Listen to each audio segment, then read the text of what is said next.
வல்லமை நிறைந்த தெய்வம். இவ்வளவு நேரம் நாங்கள் ஜெபம் பண்ணினோம். இப்பொழுதும் என்ன செய்வோம்? கர்த்தரை நாங்கள் நன்றி செலுத்தி கர்த்தருக்குரிய மகிமையை செலுத்தி அவரை துதித்து நாங்கள் கொஞ்ச நேரம் பாடி ஆராதிப்போம். ஹல்லேலூயா, ஹல்லேலூயா. கர்த்தாவே நீங்க நல்லவர், கர்த்தரை நல்லவர் என்று சொல்லி அவர்களுக்கு செய்த நன்மைகளை சொல்லி அவருக்கு நன்றி நன்றி என்று கர்த்தரை புகழ்ந்து நாங்கள் துதிப்போம், கர்த்தரை உயர்த்துவோம். ஹல்லேலூயா. எல்லாவற்றுக்கும் மேலான உயர்ந்த நாமம், உன்னதமான நாமம், இயேசுவின் நாமம், பரிசுத்த நாமம். ஹல்லேலூயா. கர்த்தாவே நாங்கள் உங்களுக்கு நன்றி நன்றி நன்றி என்று சொல்லுகிறோம் ஆண்டவரே.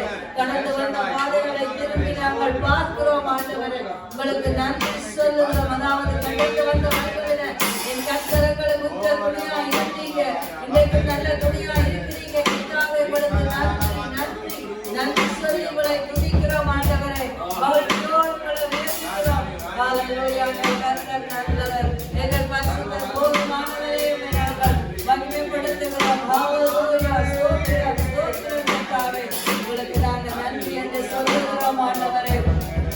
எவ்வளவு பெரிய நன்மைகளை இந்த கர்த்தர் வாழ்க்கையில் செய்கிறவர்களுக்கு செய்கிற நன்றி நன்றி. எல்லாருக்கும் நன்மை செய்கிறவர் கர்த்தர். அதிலும் உங்களுடைய பிள்ளைகளையா உங்களை நோக்கி அப்பா கூப்பிடப்படுது ஜெபிக்கும் பொழுது அதிகமாக செய்கிறவர், கிரியை செய்கிறவர், அற்புதங்களை செய்கிறவரே நன்றியோ நல்லவரே நன்றி. வந்தாசை எனக்கும் வருவரே நன்றி. நல்லவரே கர்த்தாவே இருக்கிறவராய் இருக்கிறவரே நன்றி. ஹல்லேலூயா.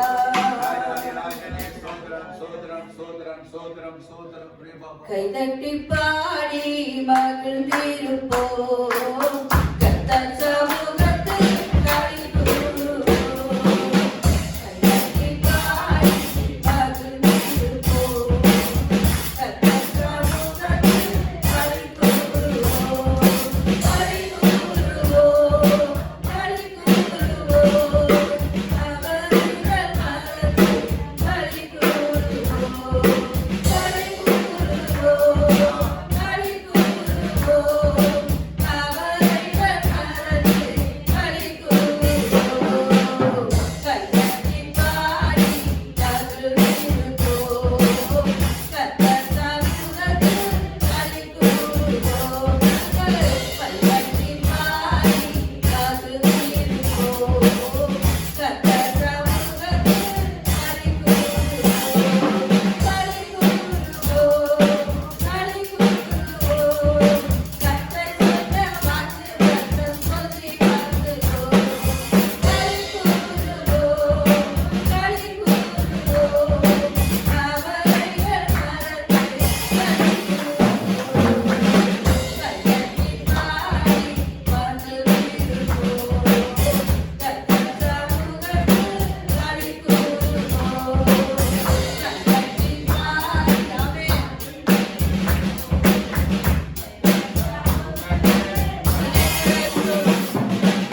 நாங்கள் மகிழ்ச்சி அடையத்தக்க ஒரே இடம் கர்த்தருடைய சமூகம் தான். ஆமென்.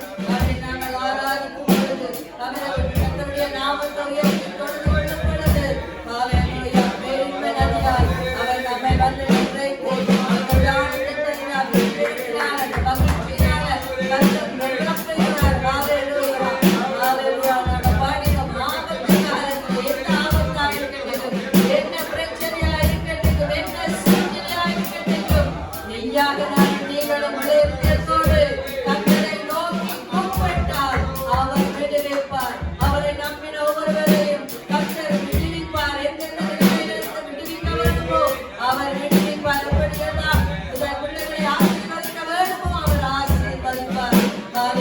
நாங்கள் உண்மையாய் அவரை கொடுக்க வேண்டும், உண்மையாய் கர்த்தரை தொழுது கொள்ள வேண்டும், உண்மையாய் அவரை ஆராதிக்க வேண்டும். அப்பொழுது ஆராதிக்கிற ஜனங்களோடு கர்த்தர் இருப்பார். கர்த்தர் இருக்கிறார். ஹalleluya. அவருடைய வீட்டில் நடக்குவார். ஹalleluya. எல்லாவற்றையும் கர்த்தர் தந்தவர். ஹalleluya. எங்களை சிருஷ்டிக்க முன்பாக நம்முடைய தேவைகள் எல்லாவற்றையுமே கர்த்தர் நமக்காக சிருஷ்டித்தவர். ஆமென். ஹalleluya. நல்ல கர்த்தாவே நன்றி நன்றி. மனிதர்கள் அக்கறை உள்ளவர். ஹalleluya. கர்த்தர் நம்முடைய மகிமையான கரத்தினால் மனிதர்களை சுத்தப்படுத்தினார். ஹalleluya. எல்லாவற்றையும் வசனிக்கிறவர்கள் அனைவர்களை தந்து ஆண்டுகளை ஆசீர்வதித்த கர்த்தர். ஹalleluya. எப்படியாமே நாங்கள் இழந்து போன பொழுதும் ஹalleluya கர்த்தரோடு மீண்டுமாய் தேடி வருவோம். எங்களுக்காய் கல்வாரியில் எல்லாவற்றையும் செய்து முடித்து நாடுகளை அதிகாரங்கள் எல்லாவற்றையும் கர்த்தர் நமக்கு தந்தார். ஹalleluya. ஓ நன்றி நன்றி நன்றி கர்த்தாவே. ஓ ஸ்தோத்திரப்பா. ஹalleluya. எல்லாமே நீ தந்தது, எல்லாமே நீ தந்தது, எல்லாமே நீ தந்தது, எல்லாமே நீ தந்தது. என் வாழ்விலே, என் இயேசுவே, எல்லாமே நீ தந்தது. என் வாழ்விலே, என் இயேசுவே, எல்லாமே நீ தந்தது.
உம்மை நாங்கள் பிரஸ்தாவப்படுத்துகிறோம் கர்த்தாவே, மகிமைப்படுத்துகிறோம்.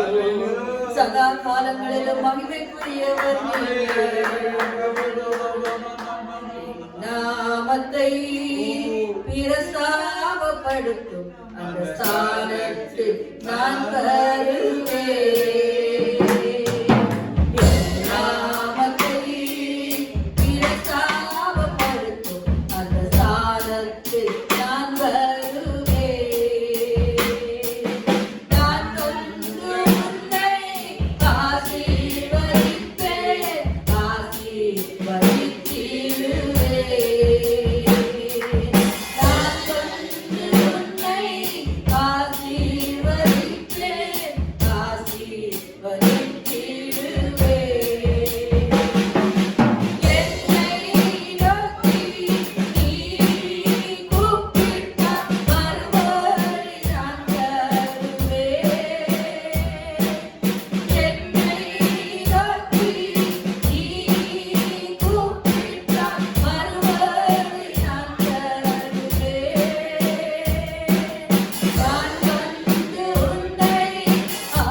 ஏற்படுத்தி உயர்த்துகிற இடத்திலே அவர் வந்து ஆசீர்வதிப்பேன் என்று சொன்னவர்.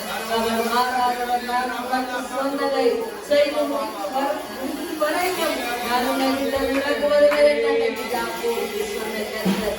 ஹல்லேலூயா. எங்களோடு வாழ்ந்து நடத்துகிறார். ஹல்லேலூயா. நீர் அவ்வளவாய் அன்பு கூர்ந்த தெய்வம் எங்களுக்கு உண்டு. ஹல்லேலூயா. அந்த அன்பு கூர்ந்த தெய்வத்தை நாங்கள் கர்த்தாவே உங்களை ஆராதிக்கிறோம் ஆண்டவரே. ஹல்லேலூயா. நன்றி ஆண்டவரே. ஸ்தோத்திரம் ஸ்தோத்திரம் அப்பா. என் மீது அன்பு கூர்ந்து பலியானி சிலுவையிலே எனக்காய் ரத்தம் சிந்தி கழுவினி குற்றம் நின்ற எழுத்தி இறக்கும் உண்டா உமக்கென்று வாழ்கிற எழுத்தி இறக்கும் உண்டா உமக்கென்று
ஹalleluya கர்த்தாவே கர்த்தாவே நாங்கள் உயர்த்தி ஆராதிக்கிறோம் கர்த்தாவே.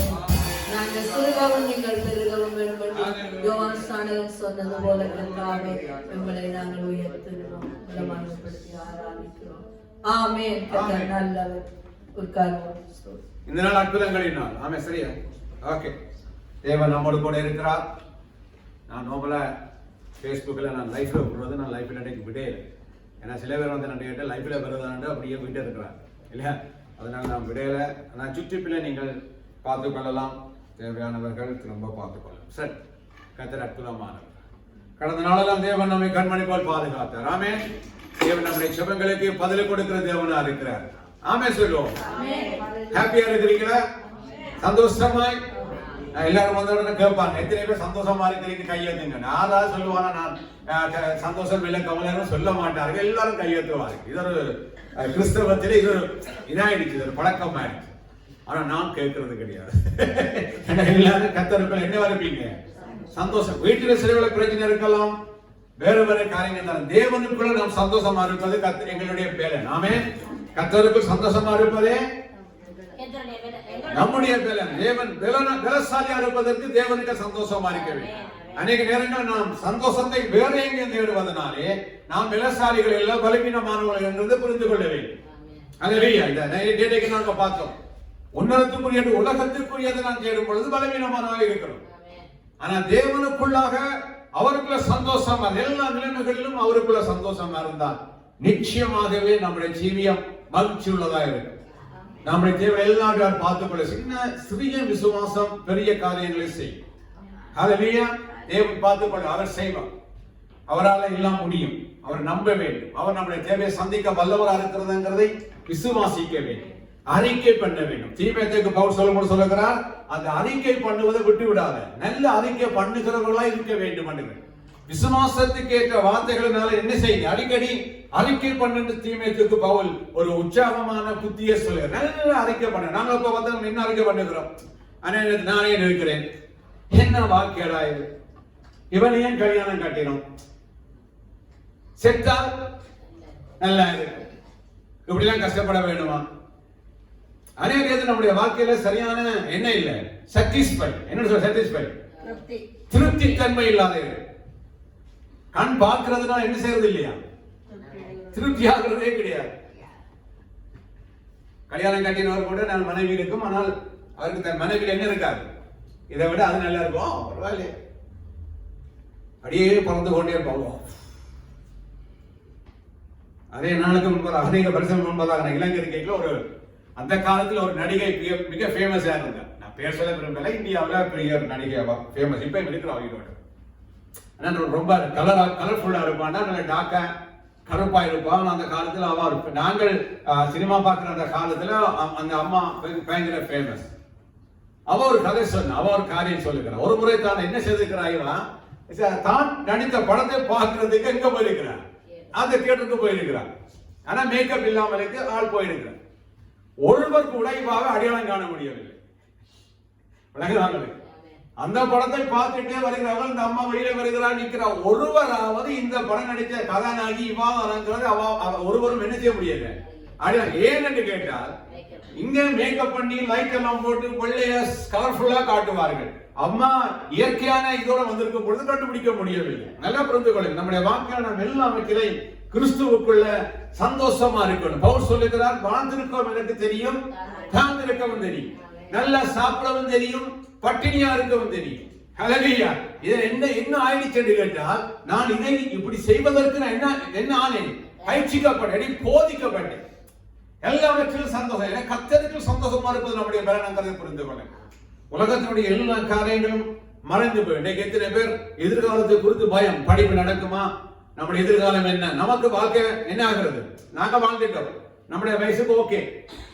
ஆனா இன்றைக்கு இருக்கிற பிள்ளைகள் நாளைக்கு எப்படி வாழ போகிறார்கள், என்ன நடக்க போகிறது, நமக்கு என்ன இருக்குது? ரொம்ப ஆசை, பெரிய பெரிய எண்ணங்கள் இருக்கு. பிள்ளை அப்படி வரணும், அப்படி வரணும். போற போக்க போல சில நேரத்தில் படிக்கவே முடியாத அளவுக்கு வந்துடும் போல. ஆமாம், ஓமா இல்லையா? நடக்கிற சூழ்நிலைகள் இன்றைக்கு என்ன, போனுக்கு முன்னால இருந்து படிங்கிறாங்க. இப்ப சில ஒரு நாடுகள் சொல்லுகிற கட்டாயம் பாடசாலை துறந்தே ஆகவே, இல்லாவிட அறிவாளிகள் இல்லாமல் போய்விடுவார்கள். அடிப்படை அறிவில்லாத மக்கள் இல்லாமல் போய்விடும். அதனால எப்படியாவது பாடசாலைகள் திறக்கப்பட வேண்டும். சில வேளை இது நீடிக்குமா இருந்தால் சிந்திச்சு பாருங்க. ஒரு 10 வருஷத்துக்கு நீடிக்குமா இருந்தால், பிறந்து 10 வயசுல வாழுகிற பிள்ளைகள் இன்னைக்கு பாடசாலைக்கு போன ஒரு 10 வருஷம் படிக்காதவன் ரொம்ப கஷ்டத்துல போய் விடுவார். ரொம்ப கஷ்டம். நல்லா புரிஞ்சுமா, இந்த சூழ்நிலை எங்கே நம்ம கொண்டு விட போறது தெரியுமா? சில வேளையில வாங்குறதுக்கும் விற்கிறதுக்கும் நான் முத்திரை வைக்கக்கூடிய சூழ்நிலைகளை கொண்டு விட போகிறோம். ஒருவரும் அந்த முத்திரை வைக்க அவனுக்கு என்ன செய்ய முடியாது, வாங்கவும் முடியாது, விற்கவும் முடியாது. நீ கடையில போய் வரிசைகள் நின்று ஏதாவது இலவசமாய் வாங்க வேணுமா இருந்தால், இன்னைக்கு எங்களுக்கு கரையாஸ் சொல்லி என்ன சொல்றது, கரிதாசிட்ட காட்டு இருக்கிற மாதிரி இங்கேயும் இங்கொண்டு வச்சிருக்க வேண்டிய சூழ்நிலைக்கு வரப்போகிறோம். ஆனால் கர்த்தரை நம்புங்கள். தேவன் நம்ம ஒருபோதும் என்ன செய்ய மாட்டார். அவர் அதுக்கு முன்பதாக வந்து நம்ம சூழ்நிலைகளுக்கு மேலாக நமக்கு ஜெயம் கொடுக்க வல்லவராயிருக்கும். மிக அவரை பற்றிக் கொள்ளுங்கள். ஒவ்வொரு நாளும் செவிங்க. இன்றைய காலையில எனக்கு இலங்கை தேசத்திலிருந்து ஒரு பாஸ்டரோட பேசிக்கொண்டிருக்கு. அப்ப அவர்கள் நான் கேட்ட, என்ன செய்றீங்க, எப்படி போது ஊழியர்கள், என்ன பண்றீங்க? பாஸ்டர், வேற அறிவு ரட்சிக்கப்பட்டிருக்கிறார்கள். 25-30 வருஷம் 10 வருஷம் சபையில் இருக்கிறாங்க. என்ன இல்லை அவளுக்கு வேற அறிவு கிடையாதுங்கிறது போல குற்றச்சாட்டு சொல்லுகிறார். அவருடைய சூழ்நிலை அப்படி இருக்கிறது. எத்தனையோ ஆண்டுகளாக ரட்சிக்கப்பட்டு சபைக்குள்ள இருக்கிறார்கள். போய் அவர்களுக்கு ஒரு பிரசங்கம் பண்ணி ஒரு காரியத்தை செய்வார்கள். அவருக்கு வேதத்தில் உள்ள ஆழங்கள் அறிவு, வேதத்தை குறித்த வெளிப்பாடு அப்படியாக என்ன செய்கிறார்கள், நடந்திருக்கிறார்கள். சில விடையில அப்ப நான் சொன்னேன், இல்லம்மா அவர் சில விடையில சில ஊர்களில அவர்கள் கூலி தொழிலாளிகளா இருப்பார்கள். ஆலயத்துக்கு ஒழுங்கா வர முடியாது. நீங்கள் ஒரு மாசத்துல ஒரு முறை 2 முறை போனா என்ன செய்ய முடியாது, தேவனுடைய வார்த்தையை கேட்க முடியாது, வளர முடியாது. அதே போல நான் சேர்ச்சுக்கு போனாலும் வீட்டுல வந்து நான் வேதத்தை படிக்காமல் செபிக்காமல் சில காரியங்களை கை கொள்ளாமல் இருந்தால் நான் தேவன் மேல எனக்கு என்ன இருக்காது, அறிவு இருக்காது. வேத அறிவில்லாமல் போய்விடும்.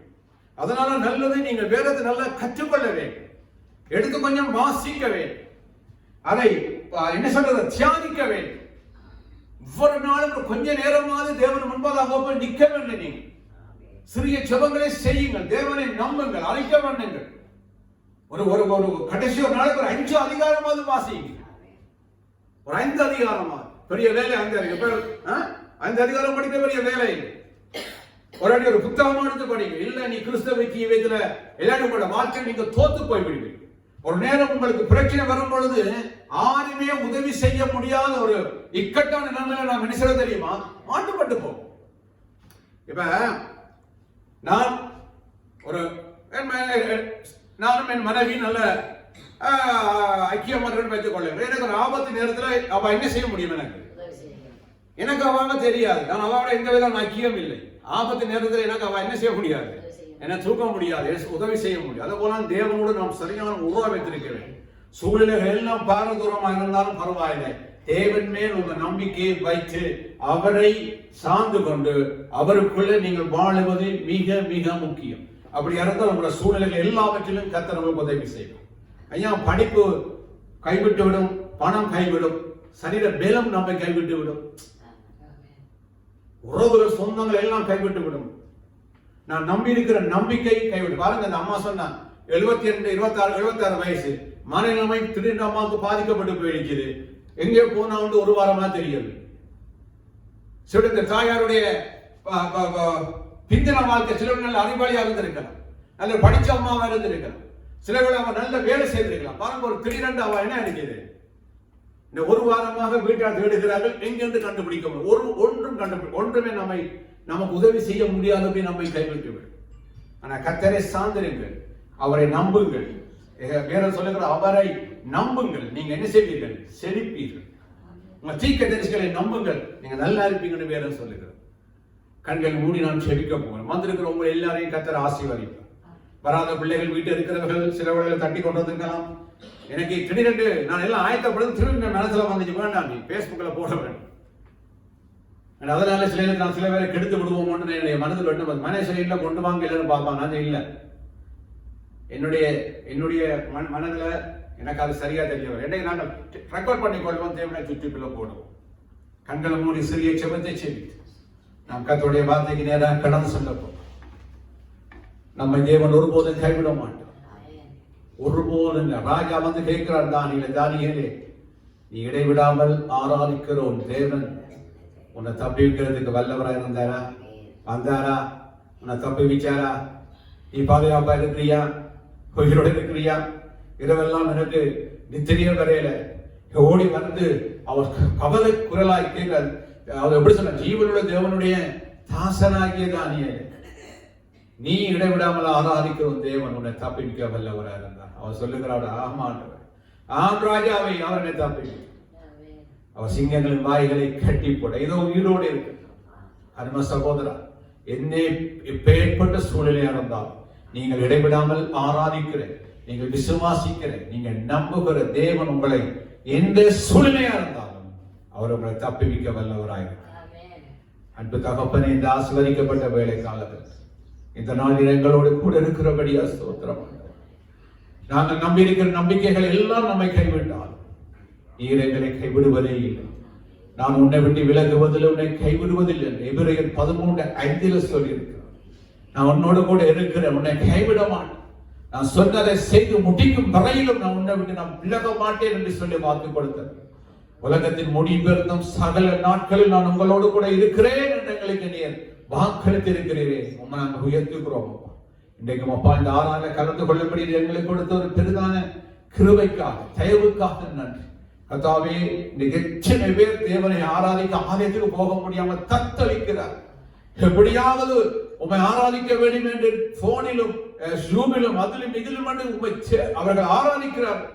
அவர்களுக்கு இருக்கிற வாஞ்சையினால் ஆண்டவரே, எப்படியாவது கர்த்தரை ஆராதிக்க வேண்டும் என்று 5, 10, 20 பேராய் சேர்ந்து ஆராதிக்கிறார்.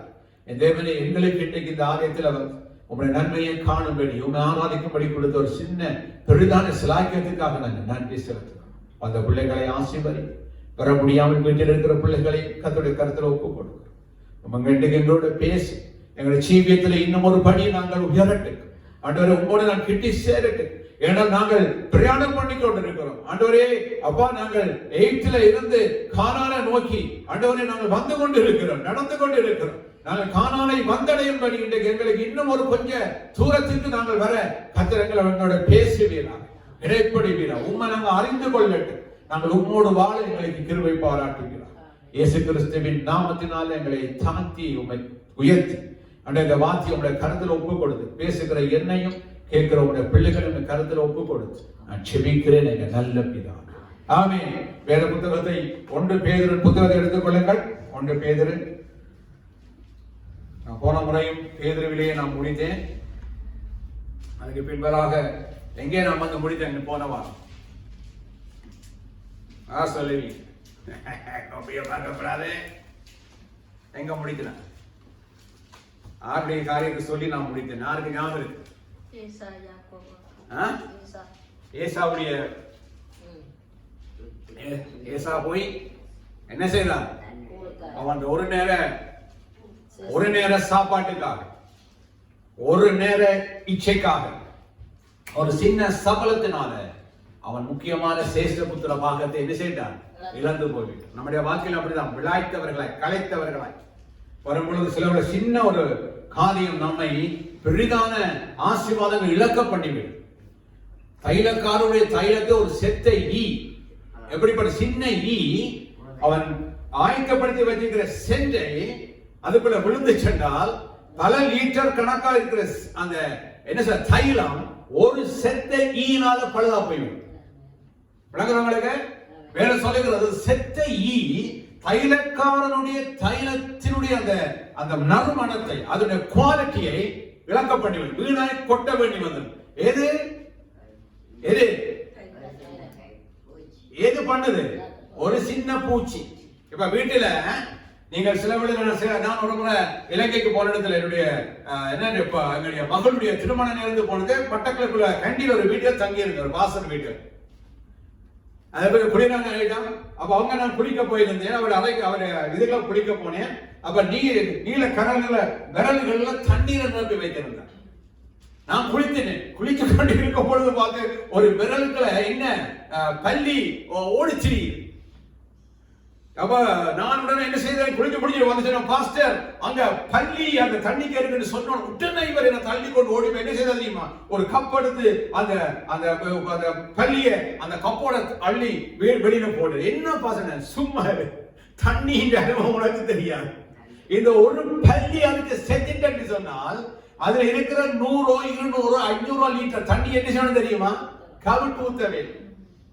அப்ப 500 லிட்டர் தண்ணியை எதுக்கு எடுக்குது, ஒரு சின்ன பள்ளி. அது மாதிரிதான் தைலக்காரனுடைய அந்த நறுமணமான செண்டை ஒரு சின்ன பூச்சி அந்த அதுல விழுந்துட்டு சொன்னால் அவ்வளவத்தை கொட்ட வேண்டும் என்று வேதாகமம் நம்ம கற்றுக் கொடுக்கிறது. நம்முடைய ஜீவியத்தில் சில நேரத்தில் நாம் பெரிதான ஆசீர்வாதங்களை சிறிய துவாரம் என்ன செய்ய தெரியுமா, நம்முடைய வாழ்க்கையில அதை அனுபவிக்க முடியாதபடி கொண்டு போய் எல்லாம் புரிந்து கொள்ள சிறிய துவாரம். யாக்கோபு எழுதும்போது சொல்லுகிறார், பெரிய கப்பலை ஒரு சின்ன சுக்கான வச்சு நான் நடத்துகிறோம். சில நேரத்துல பெரிய கப்பலில் ஒரு சின்ன துவாரம் வந்துட்டு சொன்னால் அந்த கப்பல் என்ன ஆயிரும் தெரியுமா, நடுக்கடல்ல தண்ணிக்குள்ள போய்விடும், ஒரு சின்ன ஓட்டை. அதுபோல நம்முடைய வாழ்க்கையில் இந்த ஏசா களைச்சு விடாய்த்தவனா வரும் பொழுது பசியின் நேரத்துல அவனுக்காக பெரிய ஆசீர்வாதங்களை கர்த்தர் வைத்திருக்கிறார், பெரிய நோக்கங்கள் அவனுக்கு உண்டு. அவன் வீட்டிலே அவன் பிறக்கும் பொழுதே போராடி கொண்டு வந்து பிறந்தான் இல்லையா. ஏன்னா ஜாக்கோப்பு விடமாட்டான், ஜாக்கோப்பு தான் முந்தி வர பார்த்தான். ஆனா ஏசா எப்படியோ முன்னால பிறந்துட்டார். அப்படின்னு ஜாக்கோப்பு என்ன செய்தான் தெரியுமா, அவருடைய காலை பிடிச்சிட்டு வந்து சேர்ந்துட்டு அங்கேயே அவனுக்கு ஆசீர்வாதத்தின் மேல பயங்கரமான ஈடுபாடு இருந்திருக்கு பிறக்கும் பொழுது. ஆனால் எவ்வளவு கஷ்டப்பட்டு வந்தவன் சரியாய் தகப்பனார் ஆசீர்வதிக்கிற நேரத்தில் இல்லாட்டி ஒரு ஆசீர்வாதத்தை சுதந்திரிக்க வேண்டிய அந்த அந்த அந்த அந்த அந்த அந்த வழியை அவன் என்ன செய்தான், ஒரு நேர சாப்பாட்டினார், ஒரு நேர உணவினார், ஒரு நேர பசியினால அவன் அந்த உணவை பார்த்த சபலத்தில் விழுந்ததுனால வேற சொல்லுகிறது அவன் ஆகாதவனா தள்ளப்பட்ட போது அதுக்கு பின்பதாக அவன் என்ன செய்கிறான், அழுகிறான். வேற சொல்லுகிறான், அழுது புலம்பியும் அவன் என்ன செய்த மனமாறுதலை காணாதபடி அவன் தள்ளப்பட்டு போனான். ஆனா யாக்கோபு அந்த ஆசீர்வாதத்தை வாங்கினோம். தகப்பனிடத்துல போய் நான் எங்கட பார்வைக்கு திருட்டுத்தனமாய் வாங்கினதுதான், புனியான வழியில வாங்கினது போல இருக்கு. ஆனாலும் அவன் தேவனுடைய ஆசீர்வாதத்தின் மேல் அவனுக்கு இருந்த வாஞ்சி, அந்த விருப்பம். வேற சொல்ற அவனை இஷ்டவேலுக்கு என்ன வாய்க்கார் ஆண்டவர் பிரபுவாய் மாற்றி விட்டார். செத்தனாய் இருந்தவனை கர்த்தர் இஷ்டவேல் என்கிற பெயரை மாற்றி அவனை பெரிய பிரபுவாய் அவனுக்கு இருந்து 12 பிள்ளைகள் பிறக்க 12 கோத்திரங்களை உண்டாக்கி ஆண்டவர் அதுல ஒரு கோத்திரத்துல இயேசு பிறக்கும்படி கர்த்தர் வைத்தார். உண்மையாக நடக்க வேண்டிய ஆண்டு தெரியுமா, ஏசாவிடத்தில் நடந்திருக்க வேண்டும். ஹல்லேலூயா. அவ சிறிய காரியம், சின்ன காரியம், சின்ன பாவம் நம்முடைய பெரிதான ஆசீர்வாதங்களுக்கு நாங்கள் சில அசத்தி ஏசாவை போல என்ன செய்யறோம், அசதியா இருக்கிறோம். சேஷ்டமாது புத்திரமாது அதை இசைக்கான முன்னுக்கு அந்த காலத்து பிரசங்கம் பண்ணி ரொம்ப அழகா சொன்னேன். சேஷ்டமாது புத்திரமாது எரியா குடியா கூழ வாங்கி அடிக்கிட்டு வாயை துடைச்சிட்டு சில பீடி பத்திரம் பீடியை வச்சு கொண்டு போயிடுமான்னு கற்பனை பண்ணி பாருங்க. சில ஏசா ஒரு வெத்தில சாப்பிடுற ஒரு ஆளா இருந்தா, எல்லாரும் பீடி பத்திர ஆளா இருந்தா, இவன் குடிச்ச அந்த கூழுக்கு அப்படி ஒரு வாயில வெத்திலே போட்டு ஒரு பீடி எடுத்துக்கொண்டு.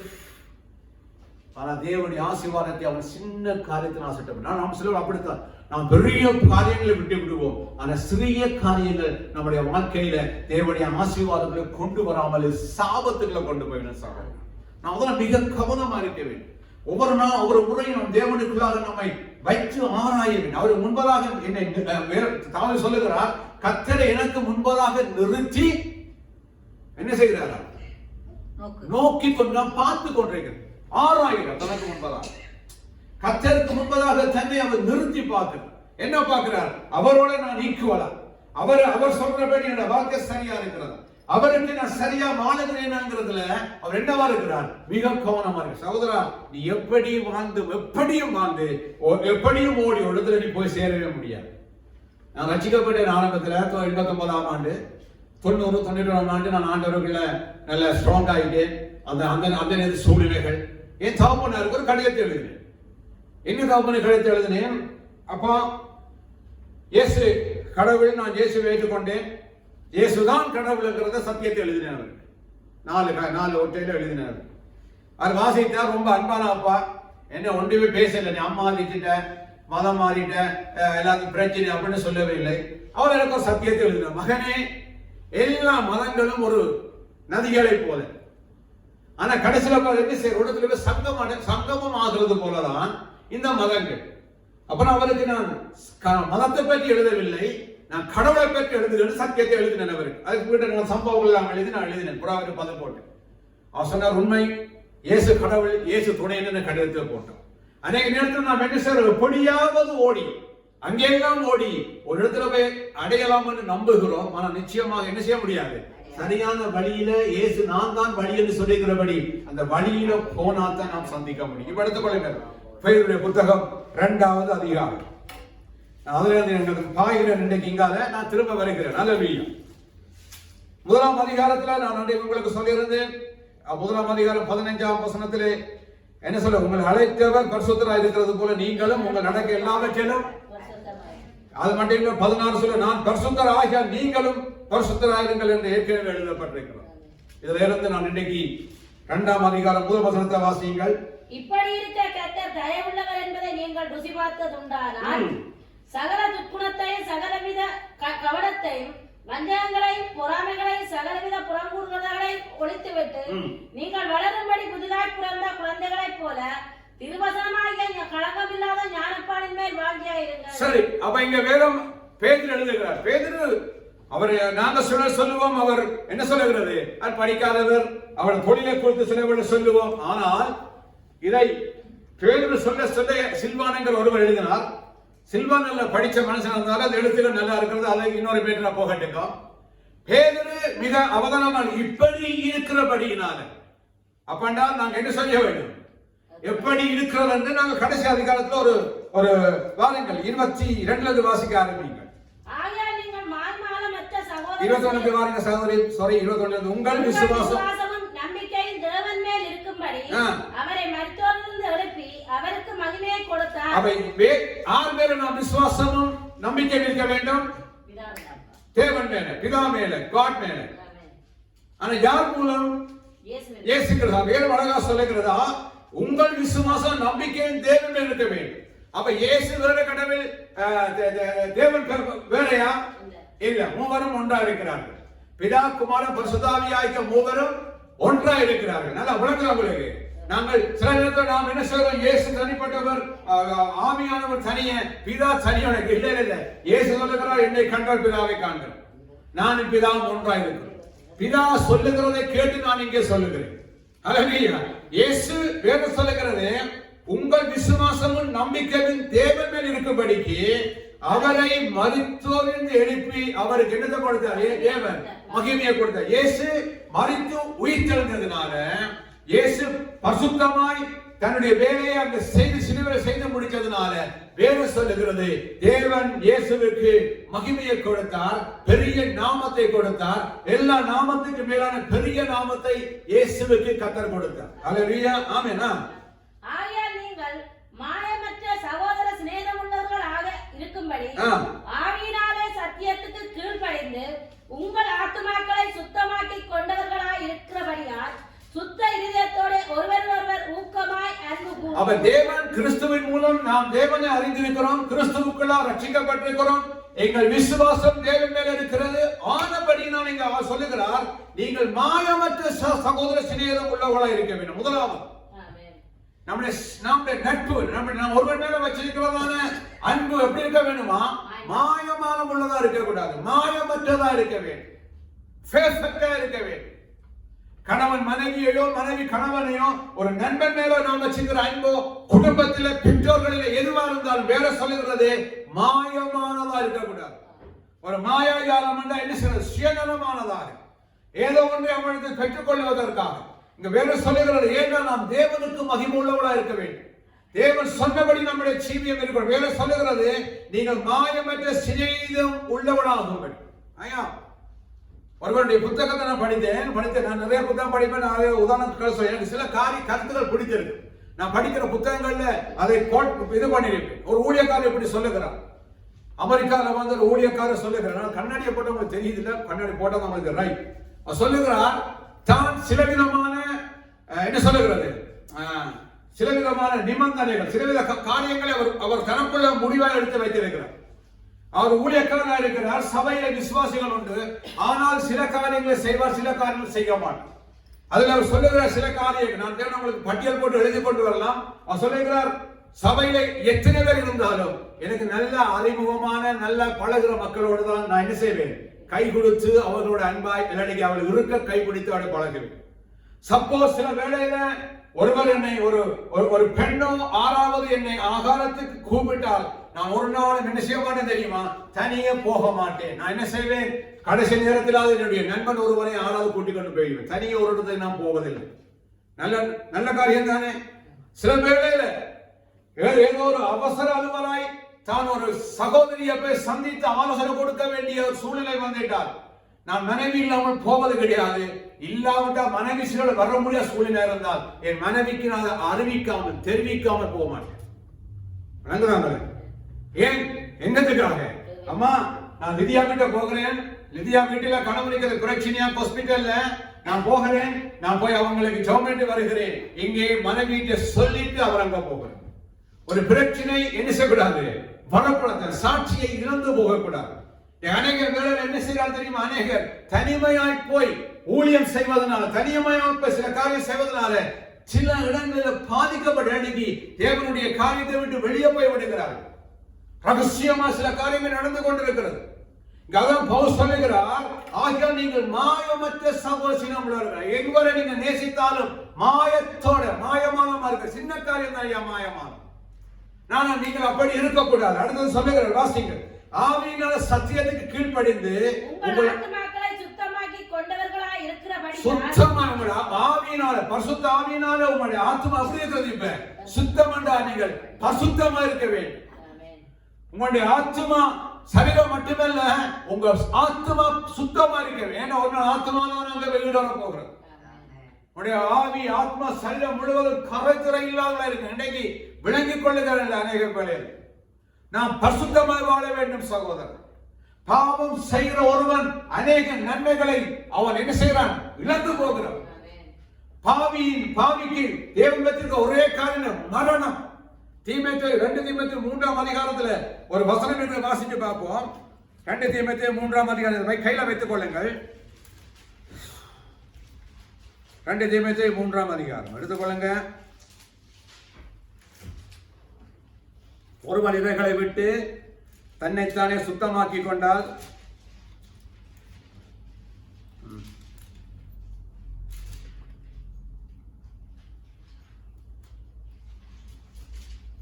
ரெண்டு தீமோத்தேயு 2ஆம் அதிகாரம் 19 வாசியுங்கள். ஆகிலும் தேவனுடைய உறுதியான அஸ்திபாரம் நிலைத்திருக்கிறது. கர்த்தர் தம்முடையவர்களை அறிவார் என்பதும் கிறிஸ்துவின் நாமத்தை சொல்லுகிற எவனும் அநியாயத்தை விட்டு விலக கடவன் என்பதும் அதற்கு முத்திரையாய் இருக்கிறது. இந்த வசனத்தை நல்லா பாருங்க. நீங்க ஒவ்வொரு வசனமா நீங்க பாருங்க. என்ன சொல்லுகிறது? தேவனுடைய உறுதியான அஸ்திபாரம் என்ன வருகிறது? அஸ்திபாரம் என்ன? ஒரு பில்டிங்க்கு கட்டுகிறதான கீழுக்கு போடுற அஸ்திபாரம். அது அஸ்திபாரம் எவ்வளவு பலமா இருக்குதோ அதை வச்சுதான் மேலுக்கு பில்டிங் இருக்கு.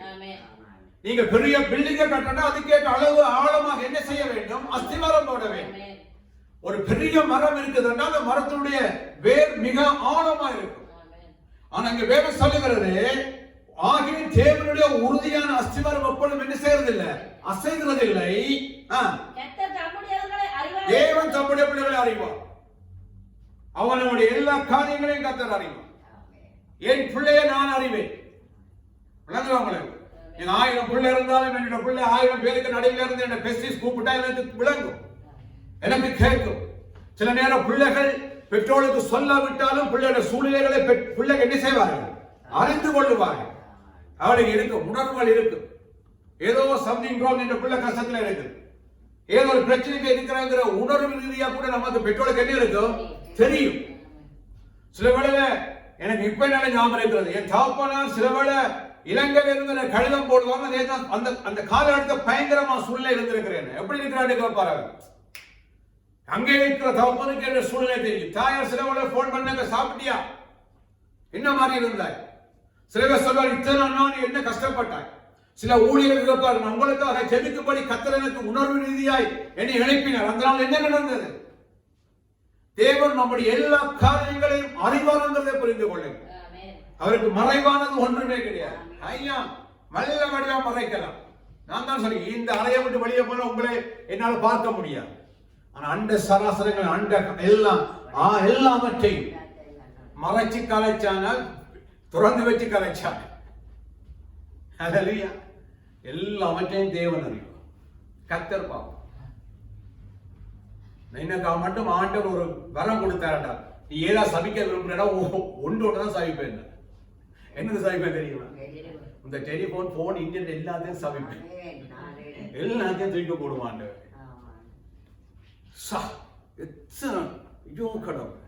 ஒரு மனிதன் இந்தியாவில் மிஸ்கோல் விட்டான்.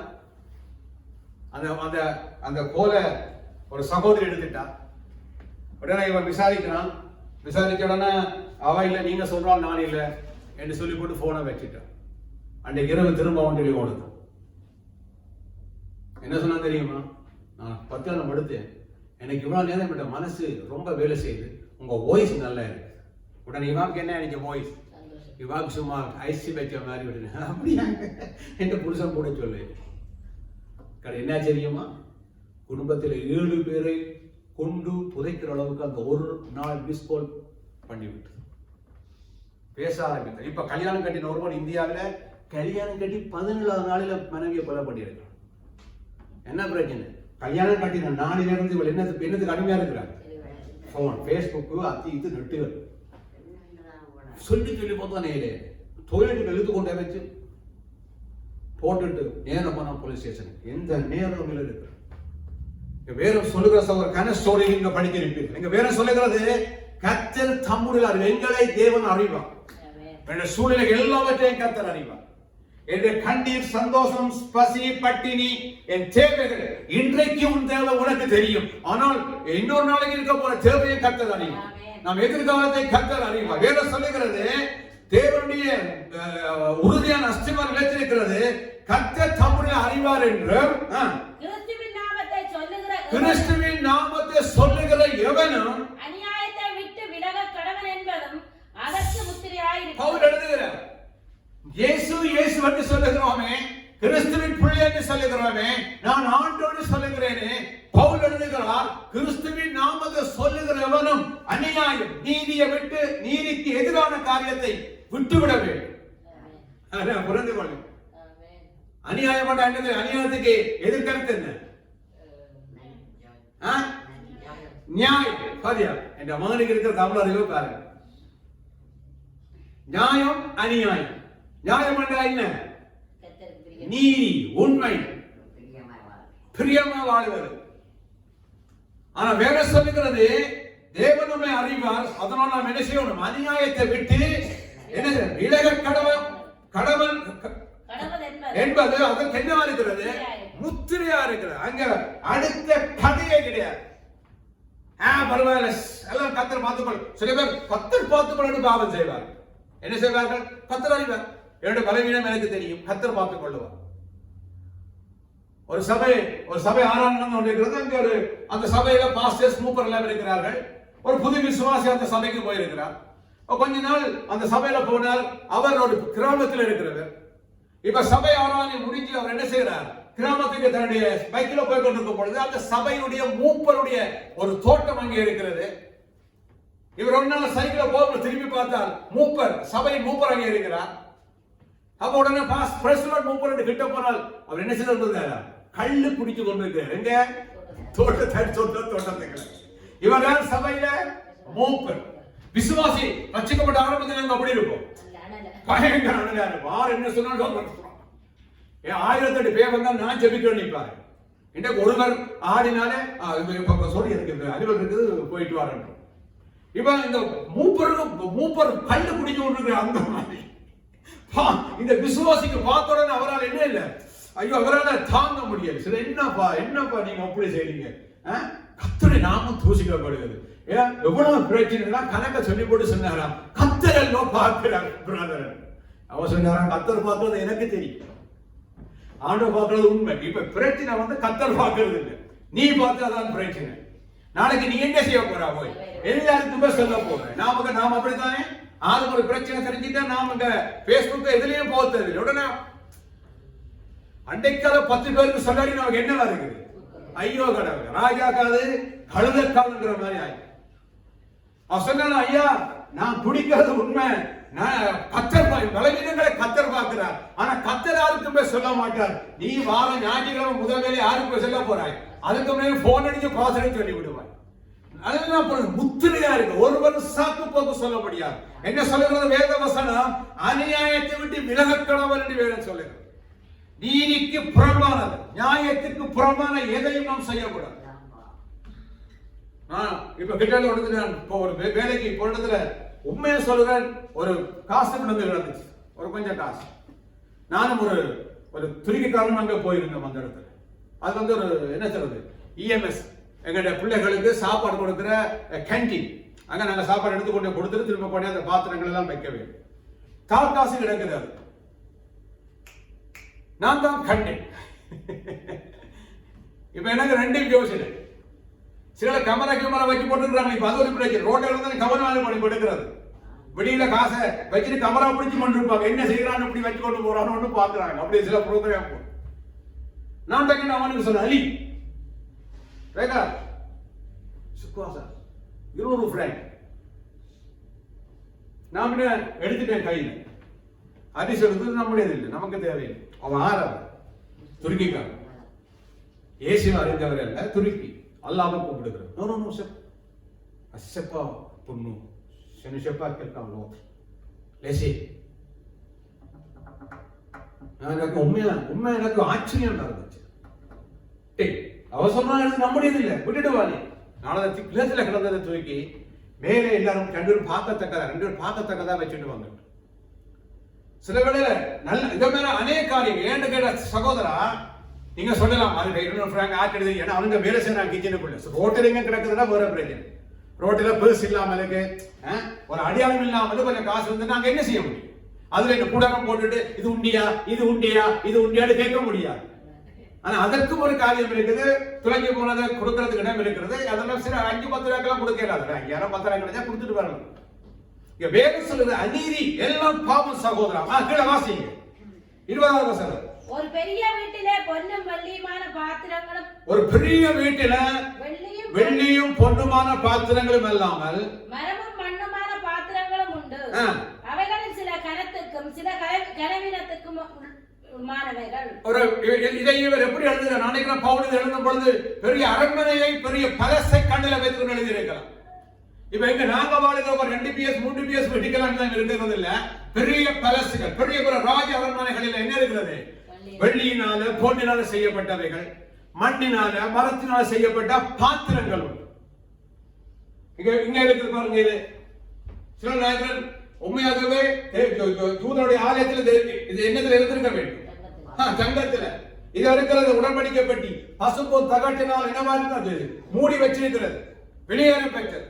ஆனா அதே மண்ணால செய்யப்பட்ட மரத்தினால் செய்யப்பட்ட பாத்திரங்களும் உண்டு. அப்ப 2 விதமான விலையேறப்பட்டதும் இருக்கிறது, விலை குறைவானதும் இருக்கிறது. இப்ப சில வேளையில் எங்களுடைய வீடுகளில் அந்த நாட்களில் வெள்ளி சொம்பு பானைகள் சட்டைகள் தங்கத்துல நாங்கெல்லாம் பாத்திரம் வச்சிருக்க மாட்டோம், வச்சிருப்போம் வெள்ளியில செம்பில். அது நேரத்தில் மண்ணினால செய்யப்பட்ட சின்ன குடுவைகள் பானைகளும் இருந்துச்சு இல்லையா? வேற சொல்லுகிறது அவைகள் எப்படிப்பட்டதாம்? சிலது கனத்துக்கு சிலது கனவீனத்துக்குரியது. 2 விதமான குவாலிட்டி அதுக்கு ஒன்று. சிலது ரொம்ப கனமுள்ளதா இருக்கு. இப்ப என்ன சொல்லுகிறது? சில ஆண்டவருக்கு பூசை பண்ணுவதற்காக பயன்படுத்துவதா இருந்தா அது ஒரு கனமுள்ள பாத்திரம். ராஜா குடிக்கிற பாத்திரம் இருந்தா கனமுள்ள பாத்திரம். அதுவே அங்க வேலை செய்கிற அங்க இருக்கிற குதிரைக்கு தண்ணி வைக்கிறதுக்கு எப்படி இருக்கும்? ராஜா குடிக்கிற கனமான பாத்திரத்தை தண்ணி வைக்க மாட்டார். வேற சொல்ல சிலது கனத்துக்கும் சிலது கனவீனத்துக்கும் ஆனவைகள். ஆனால் எப்படி கனமான பாத்திரமோ கனவீனமான பாத்திரமா இருந்தாலும் ஒருவன் இவைகளை விட்டு நாம் முன்னும் சொல்லியிருக்கிறது. நாங்க வாசிச்சோமே, தேவையற்ற அநீதியான காரியங்கள் எல்லாம் விட்டு தன்னைத்தானே சுத்தமாக்கி கொண்ட அவன் பரிசுத்தமாக்கப்பட்டால் எஜமானுக்கு உபயோகமானதும் எந்த நற்கிரியைக்கும் ஆயத்தமாக்கப்பட்டதுமான கனத்துக்குரிய பாத்திரமாயிருப்பான். ஆகியால் ஒரு இவைகளை விட்டு தன்னை சுத்திகரித்துக் கொண்டால் அவன் பரிசுத்தமாக்கப்பட்ட வேண்டும். அல்லேலூயா. இப்ப கனமான பாத்திரமோ கனவீனமான பாத்திரமோ அது எது சுத்தமா இருக்கிறதோ அதைத்தான் என்ன செய்வார்? ராஜா பயன்படுத்துவார். வெளியேற பெற்ற நல்ல தங்கத்தால செய்து கரையெல்லாம் வைரம் பூசி இருக்கிறதான ஒரு இதுக்குள்ள வாந்தியை எடுத்து போட்டு அதுக்கு பாலை போட்டு கொடுத்தா குடிப்பாரா ராஜா? குடிப்பாரா? ஏன்? அதான் சுத்தமா இருக்கு, அது நல்லதல்ல. ஆனா வெளியேற பெற்ற பாத்திரம் அதே நேரத்துல அவ ஒன்றுமே இல்லை. ஒரு சில வேளையில பாருங்கள், உடனே ஒரு இலையை எடுத்து அதை என்ன செய்யறாங்க? டக்கட்டு அதை எடுத்து ஏதோ போட்டு குடிக்கிறாங்க. சுத்தமா இருக்கிறாங்க. நம்முடைய ஜீவம் அப்படித்தான். வேற சொல்லுகிறது, இவைகளை விட்டு ஒருவன் தன்னைத்தானே சுத்திகரித்துக் கொண்டான், பரிசுத்தமாக்கப்பட்டான். வேற சொல்லுகிறது, ராஜா அவன் என்ன செய்யப்படுகிறான்? அவன் வாசிக்க விரும்புகிறான் வசனத்தை. அவன் பரிசுத்தமாக்கப்பட்டதும் எஜமானுக்கு உபயோகமானதும் எந்த நற்கிரியைக்கும் ஆயத்தமாக்கப்பட்டதுமான கனத்துக்குரிய பாத்திரமாக எப்படிப்பட்ட பாத்திரமா இருந்தான்? சுத்தமா இருந்தான், பரிசுத்தமா இருந்தான், அதை பயன்படுத்தக்கூடிய அளவுக்கு கிளீனா இருந்தான். வேற சொல்லுகிற ராஜா அதை என்ன செய்வாராம்? நற்கிரியலுக்காக பயன்படுத்திக் கொள்ளுவார் என்று கீழுக்கு சொல்லப்படுகிறது. அன்றையும் பாலிய இச்சைகளுக்கு விலகி ஓடி சுத்த இதயத்தோட கர்த்தரை தொழுது கொள்ளுகிறவுடனே நீதியையும் விசுவாசத்தையும் அன்பே சமாதானத்தையும் அடையும்படி நாடி. எப்படி சொல்லுகிறார் பவுல்? பாலிய இச்சைகளுக்கு நீ என்ன செய்யணும்? ஓடிட்டு சுத்த இதயத்தோட கர்த்தரை ஆராதி. பாவம் செய்து கொண்டு கர்த்தரை ஆராதிக்க. புலையோட தேவனுக்கு பிரியமில்லாத அசுத்தத்தோட என்ன செய்யாத நீ தேவனை ஆராதிக்காதீங்க. வாருங்க திரும்ப நாங்கள் இதுக்கு போவோம். ரோமருக்கு என்ன பேர் இப்படி இருக்க கத்த தயவுள்ளவர் என்பதை நீங்க ருசித்து பார்த்தது உண்டானால் சகல துர்க்குணத்தையும் சகல விதமான கவனத்தையும் வஞ்சகங்களையும் பொறாமைகளையும் சகல விதமான புறம்பூர்வ என்ன செய்யணும்னா இல்ல வச்சுக்கொண்டு கொஞ்சத்தை பொக்கத்துக்கு ஒழிச்சு வச்சுக்கொண்டு நாம் கர்த்தருக்கு என்ன செய்யக்கூடாது? துளைச்சிட வேண்டும். அதை இல்லாமல் ஆக்கிட வேண்டும். அதை நம்முடைய வாழ்க்கையில கண்டு கொள்ளக்கூடாது. வேதம் சொல்றது, தேவன் நம்முடைய பாவம் என்ன செய்தாரா? அவர் பின்னால் இருக்கிட்டார். சமுத்திரத்தின் ஆழத்துல கூட திரும்பி அதை எடுக்க முடியாத அளவுக்கு போட்டான்னு வேதம் சொல்லுகிறது. அல்லேலூயா. நம்முடைய தப்புகள், நம்முடைய விருப்பமில்லாத காரியங்களை கர்த்தர் தூக்கி எறிந்து வேதம் சொல்லுகிறது, அழகா சொல்லுகிறது, இவைகள் சகலவற்றையும் என்ன செய்யணும்? ஒழித்து விட வேண்டும், பரிசுத்தமா இருக்க வேண்டும். நீ நினைக்கிறீங்க பாவம் பெரிய கொலை செய்யறான்? இல்ல சார், சாதாரண குறை புறம் கூறுதலே பெரிய பாவம். உன் சகோதரனை பயக்கிறியா? பெரிய பாவம். கொலை பாதகத்துக்கு சமானம். சும்மா மற்ற சும்மா நல்லதான் செய்யறோம், சிலது நல்லதா தான் இருக்கு, தேவையானதான் தான் இருக்கு. ஆனாலும் நாம் அதை மற்றவருடைய காரியத்தை கதைப்பதற்கு நமக்கு என்ன இல்லை? No rights. வேற தரவில் சில விட கலைக்கிறதுனால உங்களுக்கு ஏதாவது நல்லது ஒரு நன்மையான காரியம் வருகிறதா பரவாயில்லை. இப்ப ஒரு காரியத்தை ஒருவேளை குறித்து நாம் குறை கலைப்பதனால ஏதோ நல்ல நடக்குதா? இல்ல. நானும் மனைவி போய் ஒரு ஆளை பற்றி 2 பேரும் கலைச்சு கொண்டிருக்கிறேன், என்ன பிரயோசனம்? எனக்கு தெரியாத அவா சொல்லுவா, அவருக்கு தெரியாத நான் சொல்லுவேன். என்ன நடக்க போகுது? அதனால ஹல்லேலூயா. அங்க வேற சொல்லுகிறது, நீங்க மிக கவனமா இருங்க சகோதரர்.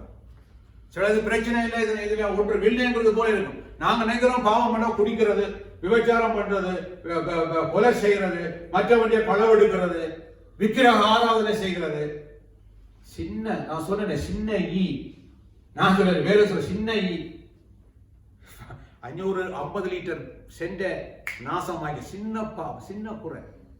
நான் நம்மை காத்துக் கொள்வது மிக கவனமாக. வேற சொல்லுகிறது என்ன சொல்லுகிற ஆண்டவர்? சகல விதமான துக்குணத்தை, சகலவித கபடத்தை, வஞ்சகம். வஞ்சகம் என்ன? நண்பனை போல முன்னால சீக்கிறது, பின்னால வச்சு வைக்கலாம் வஞ்சகம். அடியே சறுக்கடி ஏற்றி வரும். வேற எல்லாவற்றையும் ஒழித்து விட்டு நீங்கள் வளரும்படி குழந்தைகளை போல திருவசனமே ஆகிய களங்கமில்லாத ஞானப்பால் மேல் வாஞ்சியாயிருங்கள். புதுசாய் பிறந்த பிள்ளைய போல, புதுசா பிறந்த பிள்ளைய முன்னால கூட கோழி பொரியல வச்சா சாப்பிட போதா? இல்ல. பிள்ளைக்கு என்னத்தை மேல ஆசையா இருக்கு? பால். அதான் கடவுள் பிள்ளைய படைத்து தாய்க்கு என்ன கொடுத்திருக்கிறார்? ஒரு மடியை கொடுத்து பிள்ளைக்கு பாலை கொடுக்கிறதுக்காக எல்லா விதமான ஊட்ட சத்துவத்தையும் அதில் வச்சிருக்கிற ஆண்டு. அது எல்லாம் மனிதன் மட்டுமே இல்லை, மிருகங்கள் எல்லாவற்றுக்கும் என்ன செய்தார் ஆண்டவர்? பால் கொடுக்கும்படியாக சில இதில் வச்சிருக்கிறார். பிள்ளைக்கு அதை யூதர்கள் சொல்லுகிறார்கள், பிள்ளைக்கு பால் கொடுக்கும் பொழுது அம்மா தன் பிள்ளைய குறித்து பெரிய நல்ல காரியங்களை கனவு காணுவாங்க, நல்லா இருக்கணும். இன்றைக்கு இருக்கிற மாடர்ன் நாகரிக உலகத்தில் என்ன ஆகிறது?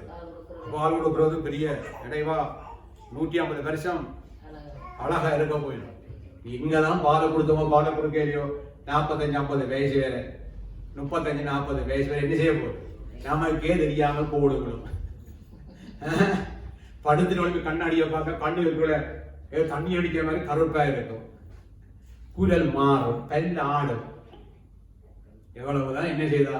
இப்ப கொஞ்ச நாளுக்கு முன்னே சீனாவில் ஒருத்தி ஏற்கனவே மொழியால் அழகு ராணி, அவளுக்கு இருக்கிற மூக்கு இயற்கையான மூக்குல கொஞ்சம் நல்லா இல்லை, போய் ஆபரேஷன் பண்ணினாங்க.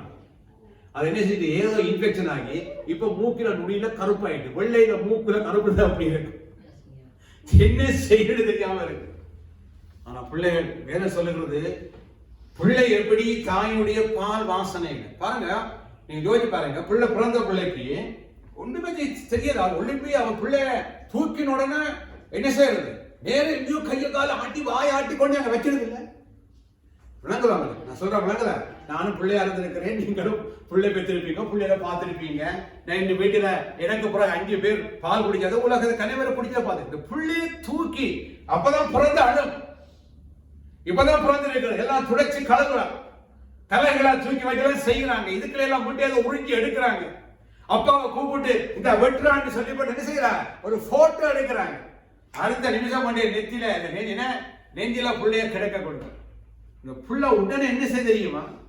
தாயினுடைய அந்த பால் அருந்துகிற இடத்துக்கு தன் வாயை கொண்டு போகும். வாஞ்சு அது ஒரு விருப்பம்.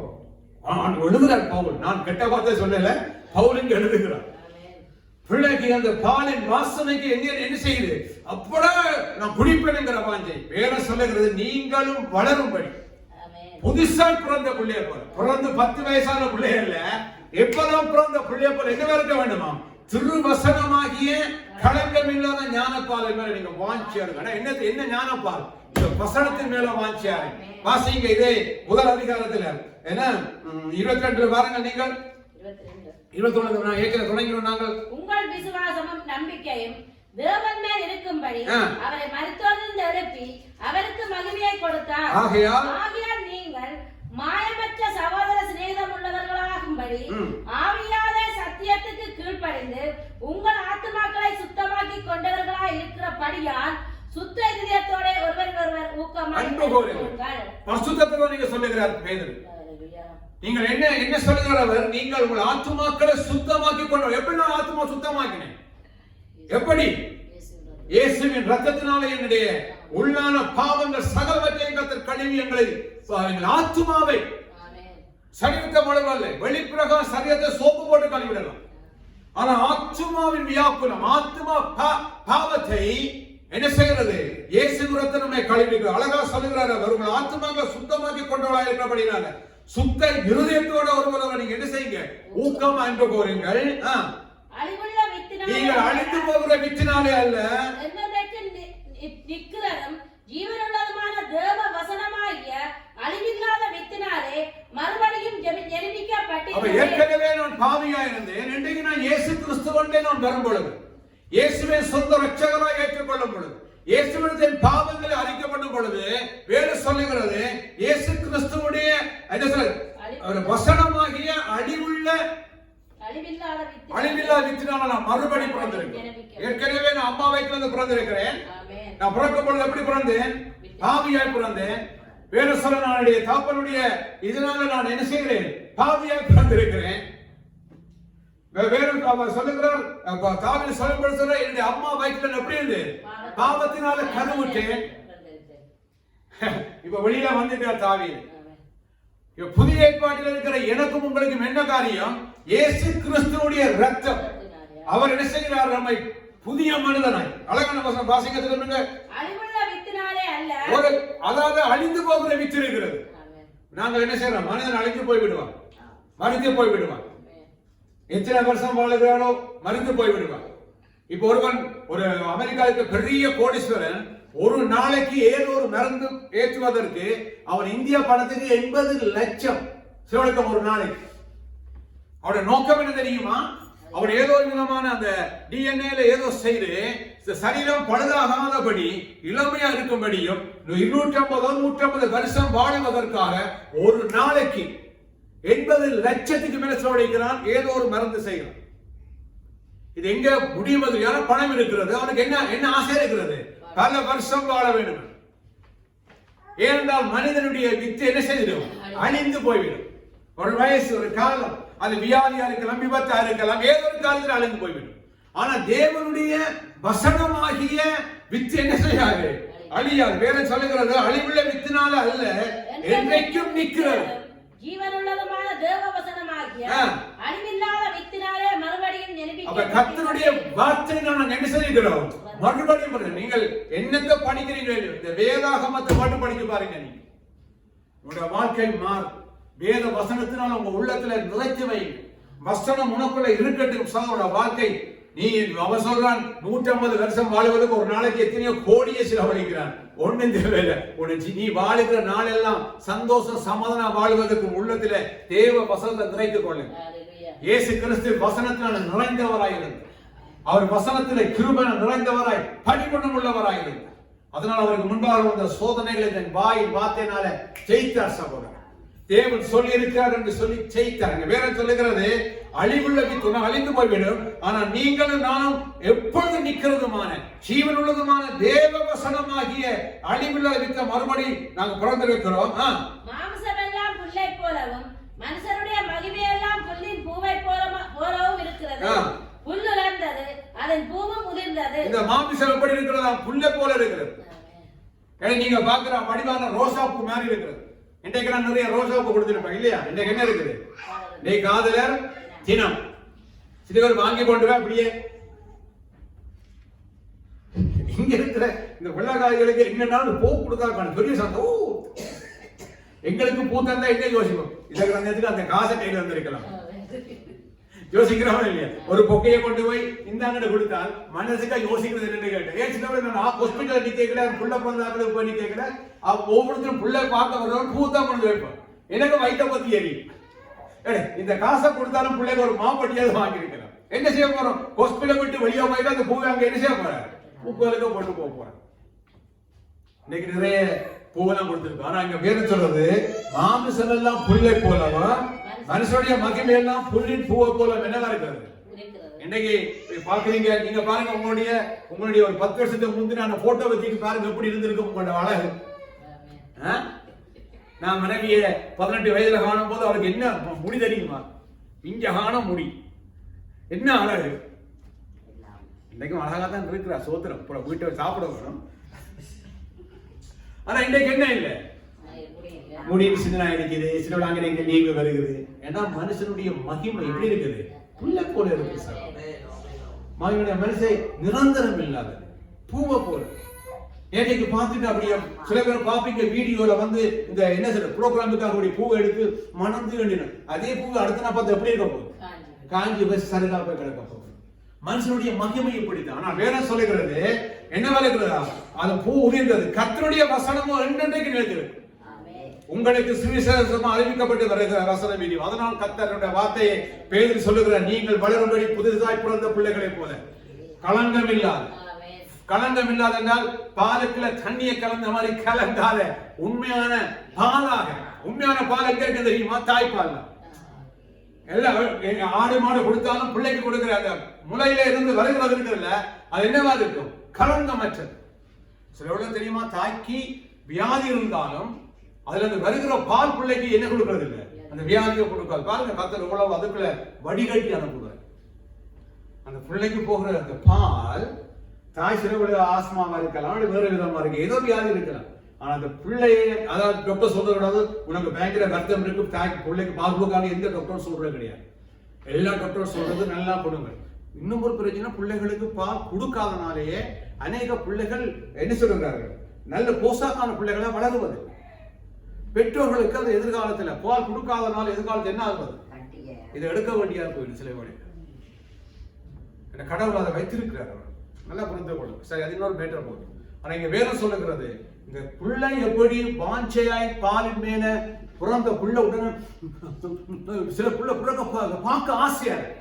மனைவி பால் கொடுக்க எலிசா பேசிட்டு பார்த்துருக்கு. பிறந்தோட ஏதோ வச்சு அப்படியே அடிப்பார். அப்படி வேத வசனத்தின் மேல நீங்களும் நான் என்ன இருக்க வேண்டும், வாஞ்சையா இருக்க வேண்டும். நான் இது திரும்ப தொடர்கிறேன். ஒரு 2 வசனத்தை வாசிப்போம். இது நான் தொடர போகிறேன். திரும்ப வாசியுங்கள். தொடர்ந்து மனுஷனா தள்ளப்பட்டது 5வது வசனத்தை வாசிங்க. ஜீவனுள்ள கற்களைப் போல ஆவிக்கேற்ற மாளிகையாகவும் இயேசு கிறிஸ்து மூலமாய் தேவனுக்கு பிரியமான ஆவிக்கேற்ற பலிகளை செலுத்தும்படிக்கு பரிசுத்த ஆசாரிய கூட்டமாகவும் கட்டப்பட்டு வருகிறது. இன்னொரு காரியத்தை சொல்றேன். பரிசுத்த ஆசாரிய கூட்டம். இதை நான் ஒரு கொஞ்ச நேரம் ஒரு 5 நிமிஷம் இது பண்ணிட்டு அடுத்த முறை நாங்க தொடருவோம். இதை நீங்க மறக்காம எனக்கு ஞாபகப்படுத்துங்க. அடுத்தவன் உண்மையாக சில நேரத்தில் பிரசங்கங்களை ஏதாவது பண்ண உடனே யோசிக்கிறேன். ஆனால் சில வேளை குழப்பமா இருக்கு. இன்றைக்கு இதை பண்ணுவோம், 2-3 நாள் ஆயத்தப்படுத்துவேன், திடீரென்று அது எனக்கு என்னவா இருக்கும், எனக்கு மனசுல இருக்காது. உண்மையா சொல்லுங்க, இன்னைக்கு நான் பிரசங்கம் பண்ணதுக்கு ஏன் நான் லைஃப்லயே விட விடாது சொன்னா எனக்கு என்னத்தை கொண்டு போக போறங்கிற மாதிரி எனக்கு ஒரு இதாயிடுச்சு. சில நேரத்தில் கர்த்தருடைய வார்த்தையை கொடுக்க பயமா இருக்கு. என்னத்தை பேச போகும். சில பிரசங்கம் பண்ணி போட்டு வீட்டை போனா மனதுக்கு சோர்வா இருக்கு. நல்ல பிரசங்கத்தை பண்ணா விட்டுட்டேன்னு நல்ல மாதிரி இல்லையே, சப்பண்டு போயிருக்கேங்கிற மாதிரி இருக்கு இல்லையா? இங்க வேற சொல்லுகிற சகோதரா, ஜீவனுள்ள கற்களை போல ஆவிக்கேற்ற மாளிகை வெங்கல பற்றி சொல்லப்படுகிற சபையை நீங்கள் நானும் யார் என்று கேட்டால் ஜீவனுள்ள செத்து போன கல்லு கிடையாது, உயிரற்ற கல்லல்ல, உயிரான கல்லுகளாய் ஆவிக்கேற்ற மாளிகை என்ன செய்கிறோம் நாங்கள்?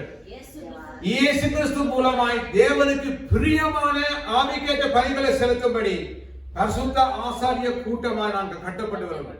ஆசாரியர்கள் எப்படிப்பட்ட ஆசாரியர்கள் என்ன பார்த்து சொல்லுங்க. பரிசுத்த ஆசாரிய கூட்டம். இஸ்ரவேலில் சொல்லி நான் முடிக்கிறேன். நான் அடுத்த முறை தொடரும். இஸ்ரவேலில் 12 கோத்திரத்தில் ஒரு கோத்திரத்தை கர்த்தர் என்ன செய்தார்? தனக்கு பலி செலுத்தும்படி தெரிந்து கொண்டு. அந்த கோத்திரத்தின் பேர் என்ன? லேவி. லேவி கோத்திரம். இந்த லேவி கோத்திரம் ஒரு சின்ன ஒரு குரூப் தான். அந்த பிள்ளை அவர்கள் என்னவா இருக்கிறார்கள்? ஆசாரிகளை அவளை தெரிந்து கொள்ளுங்கள். ஏகப்பட்ட ஜனங்கள் இருந்தாலும் ஒருவரும் தேவனுடைய ஆலயத்துக்குள்ள போய் என்ன செய்ய முடியாது, பலி செலுத்த முடியாது. எல்லாரும் வெளிப்பிரகாரத்துல பரிசுத்த ஸ்தலத்துல நிக்கிறார், ராஜாவா இருந்தால் கூட. ஆனா மகா பரிசுத்த ஸ்தலத்துல போய் தேவனோடு பேசுகிறேன், தேவனுக்கு முன்பாக தூபம் காட்டுகிறேன், தேவனுக்கு முன்பாக பலி செலுத்துவது யாருன்னு கேட்டால் ஆசாரியை கத்த தெரிந்து கொண்டார். நானும் நீங்களும் ஆரம்பி கேட்டால் இந்த தேவனுக்கு பலி செலுத்துகிற ஆசாரிய கூட்டம். இந்த ஆசாரியர்கள் பெரிய திரளான மக்கள் கிடையாது, ஒரு சின்ன கூட்டத்தை கத்த தெரிந்து கொண்டார். ஆனா அவர்களுக்கு தான் என்ன தெரியுமா, அவர்களுக்கு என்னென்ன தொழில என்னென்ன காரியத்தை கத்த கொடுத்துக்கிறாங்க ஒரு விவரமாய் பார்க்க. அவர்களுக்கு தான் தேவனோடு டைரக்டா பேசுவதற்கு அனுமதி உண்டு. அவர்கள் உங்களுடைய மண்ணுடைய பாவத்துக்காக மற்றொரு பாவத்துக்காக பலி செலுத்துவதற்கு தேவன் முன்பாக நிற்கிற முக்கியமான வேலையை கத்தர் கொடுத்திருக்கிறார். அவர்கள் ஆசாரியர்கள் என்ன செய்வா தெரியுமா, ராஜாக்களை அபிஷேகம் பண்ணுற அளவுக்கு அவளுக்கு அதிகாரம் இருந்தது. அவங்க போடுகிற உடை, அவர்கள் மேல ஊற்றி அபிஷேகம் பண்ணுகிற அபிஷேக தைலம் எல்லாம் சும்மா விளையாடுற காரியம் கிடையாது. தேவன் சொல்லி இப்படி இப்படி தைக்க வேண்டும் என்று அவர் சிலருடைய மனதில் ஆவினம் நிறைத்து ஞானத்தை கொடுத்து அவர் உடைகளை தைக்க கொடுத்தார் ஆண்டவர். அடுத்த முறை வடிவ விவரமாய்ப்பார். நீங்கள் நானும் ஆதரியுமா, ஜீவனுள்ள தேவனுடைய மாளிகையாகிய சபையில் அவருடைய காரியத்துல ஜீவனுள்ள கற்களா நாங்கள் இருக்கிறோம். எப்படிப்பட்ட கற்கள்? பலி செலுத்துகிற ஆசாரிய கூட்டமா இருக்கிறோம். இன்னொரு காரியம், இதை நான் முடிக்க போறோம். 9ஆம் வசனத்தை வாசிங்க. 2ஐயும் அடுத்த முறை விளக்கமாய் பார்ப்போம். நீங்களோ உங்களை அந்த காலத்தில் நின்று நம்முடைய ஆச்சரியமான ஒளியிடத்துக்கு வரவழைத்தவருடைய புண்ணியங்களை அறிவிக்கும்படிக்கு தெரிந்து கொள்ள சந்ததியாராயும் ராஜரீகமான ஆசாரிய கூட்டமாயும் பரிசுத்த ஜாதியாயும் அவருக்கு சொந்தமான ஜனமும். சும்மா எனக்கு என்ன பிடிச்சிருக்கா, நான் இப்ப இதை ஆராயும் பொழுது இந்த பரிசுத்தம்ங்கிறதை தேவன் சேர்த்துக் கொள்ளுங்கள்.